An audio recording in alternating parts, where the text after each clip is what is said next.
Estamos iniciando pela TV Suprem, braço de comunicação da União Planetária, mais uma entrevista do movimento 2022-2030, o Brasil e o mundo que queremos.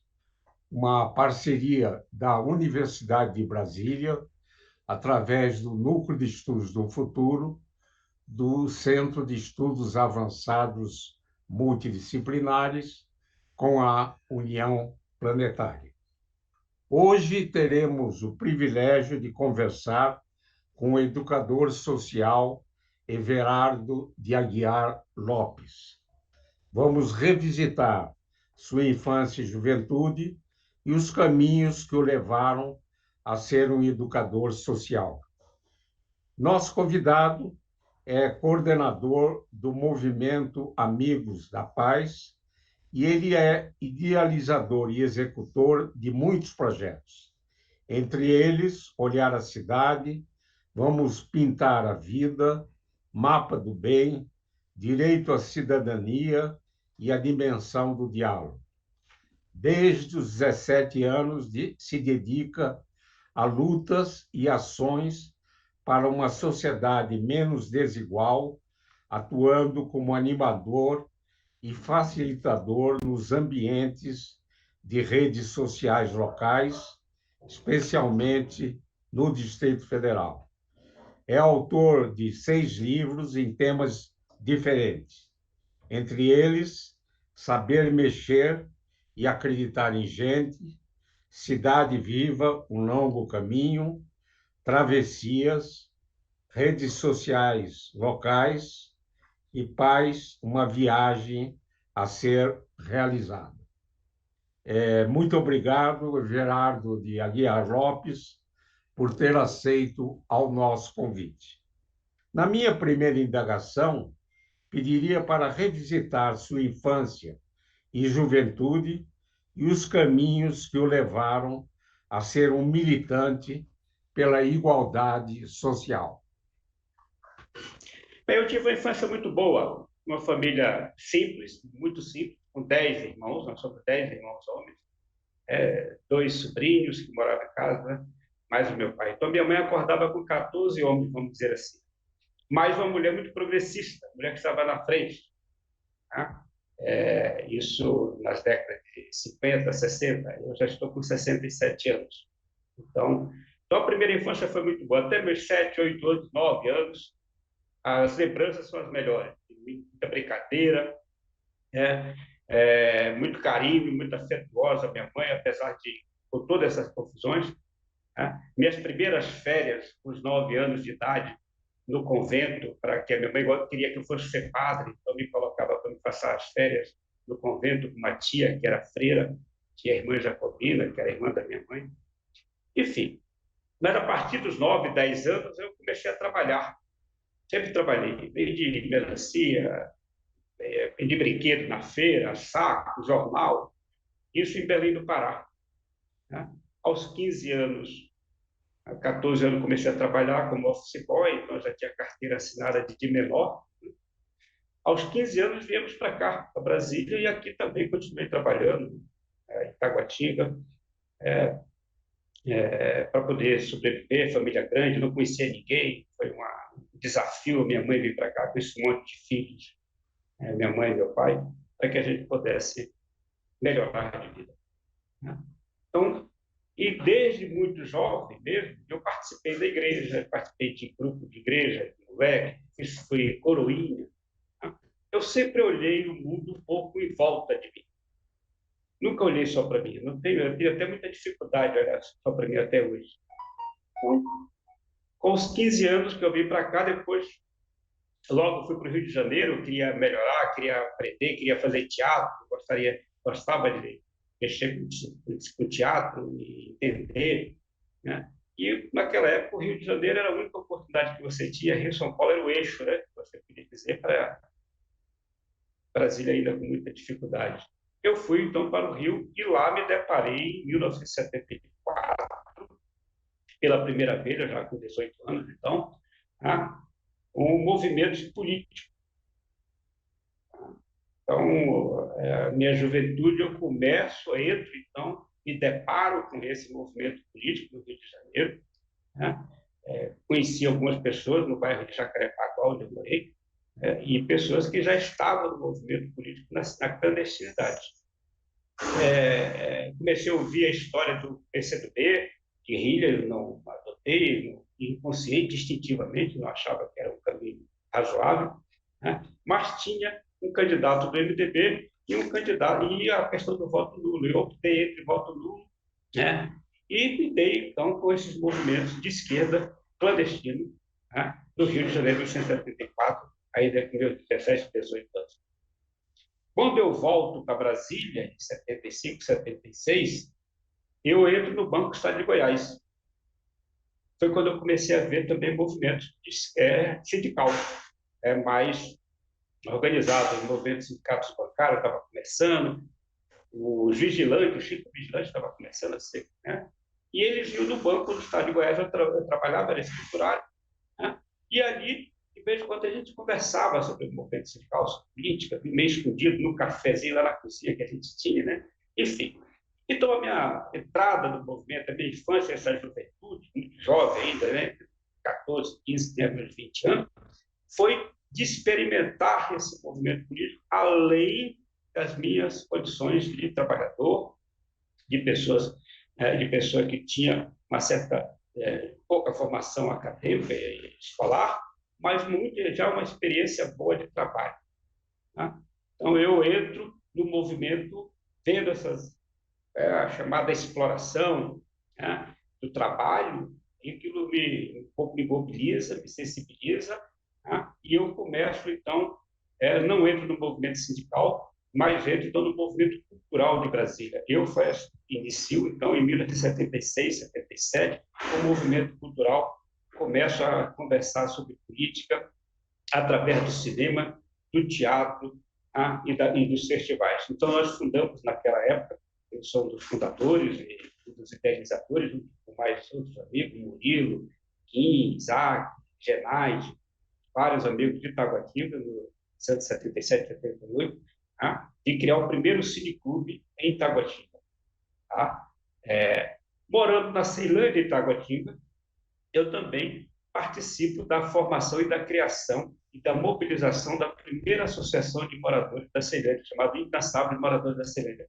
Mas veja que eu era muito de base, jovem, né? O PCdoB, o PCP, o chamado Partidão, era quem dava a tônica, né? E os setores da igreja. Eu era uma pessoa sensível, sempre fui sensível à necessidade da igualdade, né? Percebia a desigualdade social, né? Mas não era um formulador dessa política. Eu era um envolvido emocionalmente, intuitivamente, né? E por pertencer a essa chamada classe trabalhadora, né? Que muita gente fala. Então, a minha primeira infância, a minha juventude, e a minha primeira participação política na cidade de 74 em diante, na reconstrução do movimento democrático no Brasil, na clandestinidade, na semi-clandestinidade. Eu saio desse movimento cultural, viajo para Goiás, entro nos partidos políticos institucionais, no caso do PT, eu fui militante do PT, fui membro da direção regional, fui presidente municipal, fui candidato a vice-prefeito em Belém depois, fui da direção nacional, então tenho uma militância político-partidária. Depois de 92, 91, eu saí de partidos políticos. Achei que partidos políticos não eram o meu negócio, eu não dei conta de ser um militante partidário. Eu queria algo mais amplo e, ao mesmo tempo, mais resultado. Então, eu comecei a participar efetivamente de movimentos sociais locais, da qual eu me identifico muito até hoje. Não continuo acreditando na política, me dedicando à política, no entanto, sou um ativista, uma pessoa que me dedica às causas sociais locais. Nós temos uma população extremamente vulnerável, pobre, com dificuldade de todas as ordens, né, social, econômica, emocional e etc., e que ela precisa de resultado imediato. Às vezes eu vejo pessoas, amigos meus de classe média alta, com muita dificuldade em certas coisas, mas quando eu olho o cara que não tem o que comer, pessoas idosas que estão entre comprar o remédio e comer, essa escolha terrível, Quando o meu amigo diz para mim que está com dificuldade porque não tem aumento há 5 anos, eu não dou a menor importância para isso, não quero nem ouvir falar. Tá? Porque isso, ele tem o mínimo, tem a casa para morar, tem um apartamentinho, tem um carrinho dele, tem uma cama, e tem gente que não tem nada disso, e não é para a gente no Brasil. Então, eu me dedico a isso, fiz projetos com resultados importantes no Brasil, projeto de desenvolvimento local em 30 regiões, em 6 estados e 30 municípios do Brasil, que tem resultado até hoje, que tem jovens, que naquela época eram jovens sem nenhuma perspectiva no sertão brasileiro, hoje são doutores, são professores de universidade, são consultores, são pequenos empresários, são sindicalistas, são professores, são diretores de escola. Isso eu tenho como uma contribuição da minha parcela de contribuição, porque até hoje eu mantenho contato com esse que tinha 14, 15 anos, eu estou com 35, 36 anos, e até hoje eu mantenho contato comigo, conversa comigo.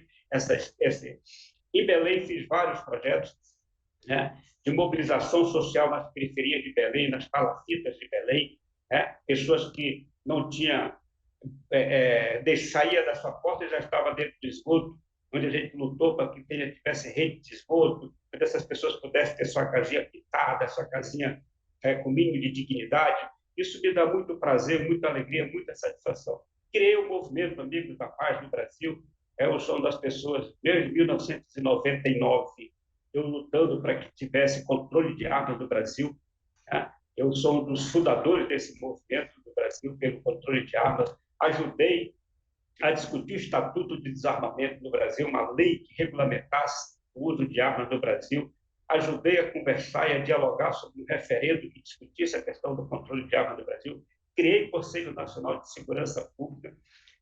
Fui um dos organizadores da primeira Conferência Nacional de Segurança Pública e eu, portanto, representante da sociedade civil na Conferência Nacional. E isso tudo e outras coisas, não vai dar tempo aqui, eu me coloco na posição de que o local, o lugar, aquele dia a dia precisa ser resolvido. A pessoa não pode passar fome, a pessoa não pode ficar sem um lugar no teto para dormir, a pessoa não pode ter sentir dor e não ter um remédio para dor de dente, uma dor de cabeça. Isso me comove. Isso me move a fazer com que o movimento social no Brasil ele tenha dimensões imediatas para determinadas coisas, dimensões a médio prazo, dimensões de longo prazo. Se você vai comer hoje na rua, qualquer lugar que você vai, tem alguém te pedindo um pedaço de pão, tem alguém te pedindo para você pagar o cliente. Eu estava esse dia daqui na 504 Norte, esperando um amigo que ia almoçar comigo, o cara veio me pedir almoço, eu não tinha como dar o almoço para ele, eu quase chorei. Tive que pedir desculpa para o rapaz, falar, desculpa, eu não tenho como pagar o almoço para você. E essas coisas são coisas reais da sociedade brasileira, então eu me dedico também muito a isso. E, claro, que eu me dedico também às questões de longo prazo estruturantes, às políticas estruturantes. Uma delas é o que eu chamo de redes sociais locais, que são ambientes colaborativos, afetivos, porque eu incluo a questão do afeto no que diz respeito à discussão política e às suas resoluções políticas, para que o afeto ele se dê nos níveis de me afetar com a dor social, fazer com que as pessoas sintam, percebam as dores sociais que existem, e me afetar com os conhecimentos que existem, para que a gente, a partir dos nossos conhecimentos, das nossas pesquisas, das nossas evidências, nós possamos dar resultado para aquela família que precisa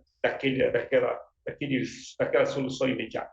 Então, nesse sentido, eu tenho feito uma experiência aqui em Brasília, que já está com 17 anos, voluntária, nunca ganhei um centavo, nunca fez nada para ter dinheiro com relação a isso, que chama as redes sociais locais, que hoje reúne, em média, em Brasília, a média de 460, 500 pessoas por mês, conversando sobre política pública, como efetivar a política pública, como discutir a saúde mental, como discutir a questão da prevenção da violência contra a mulher, o feminicídio, no que diz respeito às populações em situação de rua. Nós aumentamos, nós estamos com quase 6 mil pessoas em situação de rua no Distrito Federal. Como resolver isso? Como é que é a importância da questão das cozinhas comunitárias, para que a gente possa, das hortas urbanas? Elas são soluções viáveis, baratas, que podem ser feitas. Então, eu me dedico também a isso e discutir as políticas estruturantes, por exemplo, fazer com que o governo federal imediatamente rediscuta a questão da emenda constitucional número 95, que mexe com a Seguridade Social, que deixa de investir em recursos políticos, especialmente na questão da saúde e educação. Então, essa essa questão sistêmica, professor Isaac, todos, ela tem que partir do local, do dia a dia das pessoas. Se ela partir só da intermediária, partir só do ponto de vista hierárquico, nós temos pouco a contribuir. Essa é a minha dedicação, isso é que eu me coloco à disposição e que essa minha história, eu já vou fazer 50 anos no movimento social. 50 anos. Não é pouco. E um dia desse eu fui querer me aposentar, não tem direito, porque eu só tenho contribuição de 9 anos e meio. Olha como é que é o negócio. Porque o movimento... porque eu não tenho idade, mas eu sou uma pessoa que não tem deficiência, não tem problema de saúde, então eu não posso. E minha contribuição só chegou aos 9 anos e meio até agora. Então, então eu faço parte do movimento social porque eu estou dele. Eu preciso dele. Eu preciso acessar a política pública, eu preciso acessar o CREAS, o CRAS, a saúde, o transporte coletivo. Eu não posso ser um homem com 67 anos e ninguém, uma mulher com 67 anos e ninguém. Você entra no ônibus e o motorista que olha com cara feia, como se não fosse uma conquista do direito democrático nosso.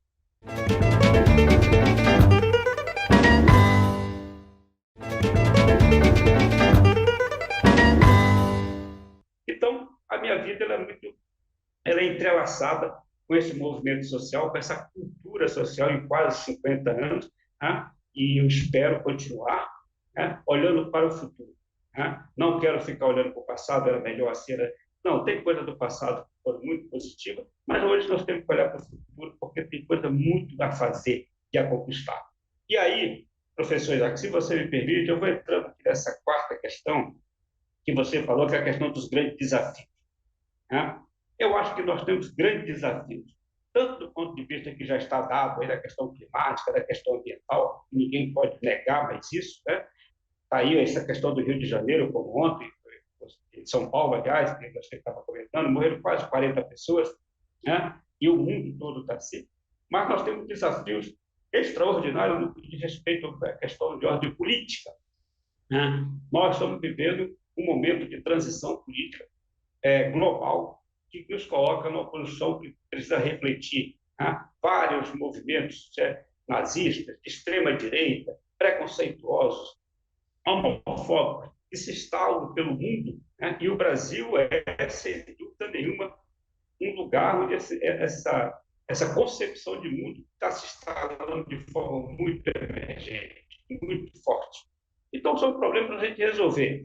Então, eu acho que um dos grandes desafios que nós temos hoje é, neste caso, observar claramente as questões de ordens ambientais, porque são emergenciais mesmo, mas, no entanto, nós temos esse desafio com as concepções de mundo extremamente autoritária, perversa, com as populações, como foi agora com os Yanomami aqui no Brasil, que é uma posição perversa pelo governo anterior, que precisamos olhar para isso de forma positiva.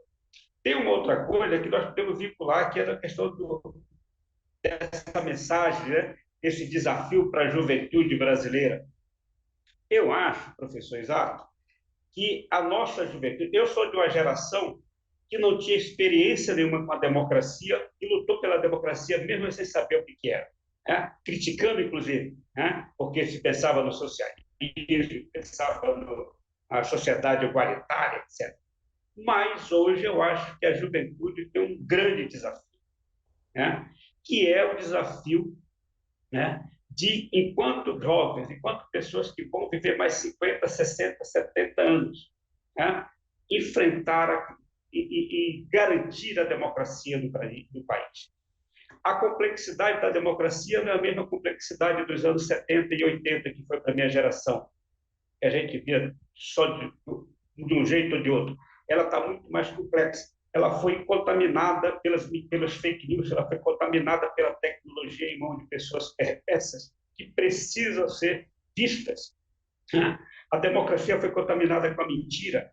A democracia foi contaminada com a enganação, com o uso da religião, com a total utilitarista, com a visão utilitarista das religiões, especialmente das pessoas mais pobres.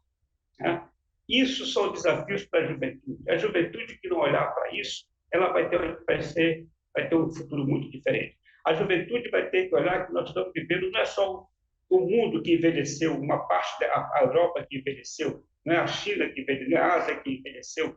Nós estamos vivendo que a América Latina está envelhecendo rapidamente. Nós vamos ter uma população muito envelhecida daqui a gente, isso é um desafio que o Brasil, por exemplo, nunca se preocupou. Então, uma mensagem que eu deixo aqui para a juventude brasileira é ela fazer um esforço de com a sua criatividade, com a sua leveza, com a sua dinamismo, olhar para o futuro, mas se colocar dentro do futuro. Combater essa visão perversa da sociedade brasileira vem passando e o mundo. Eu acho que talvez seja um dos desafios mais complexos que foi para a minha juventude, e, ao mesmo tempo, claro, entender de que nós precisamos, além de incluir, nós precisamos reconhecer toda a nossa diversidade, toda a nossa formação histórica, não só do Brasil, mas, inclusive, da América, dessa América Latina, todo esse processo da África, como é que chegou até nós, da Europa, da colonização, para essa ideia de colonização, a gente compreender de que essa colonização foi e continua sendo perversa para todos nós, se nós não tivermos um novo olhar. Então, os desafios são muito grandes para a juventude, mas, ao mesmo tempo, eu tenho a impressão que ela está muito mais preparada do que a minha para dar suas respostas. Muito bom. Eu ouvindo o seu depoimento, né, da sua revisitação da infância, da juventude e os inúmeros projetos, né, que liderou, eu diria que você, ao contrário de muitos humanistas teóricos, é um humanista na prática, né? Lá no chão da fábrica, né? Ali dos problemas sociais brasileiros. Infelizmente, a gente tem um tempo dentro dessas conversas, mas eu queria ressaltar que o Everardo ele fez uma caminhada que eu chamaria uma peregrinação pela paz, né? Caminhando, né? De Belém até Brasília, né? E nessa caminhada, né? Escreveu um livro, né? Paz, uma viagem a ser realizada, né? Ele deve ter tido impulsos de vir a Brasília, né? Com a finalidade de encontrar Pierre Weil na Universidade Internacional da Paz, aqui em Brasília. E eu gostaria de registrar, né, que o Everardo tem ainda uma missão a cumprir no futuro, né, de continuar junto com outras pessoas e entidades no sentido de mitigar ou talvez exterminar essa desigualdade social. Everardo Aguiar Lopes, foi um prazer recebê-lo nessa importante e interessante conversa e vamos ficar em contato e lutar pelos nossos ideais para que a gente não trabalhe para a gente, mas para o coletivo. Então, eu queria agradecer muito a sua disponibilidade de conversar com a gente e desejar grandes feitos no futuro. Muito obrigado, Everardo Aguiar Lopes. Esse e outros programas do Movimento 2022-2030, o Brasil e o Mundo que Queremos, podem ser acessados no canal YouTube do Canal Supre. Gostaria de agradecer imensamente a todas e todos que estiveram com a gente e voltaremos a nos encontrar em uma próxima oportunidade. Até lá!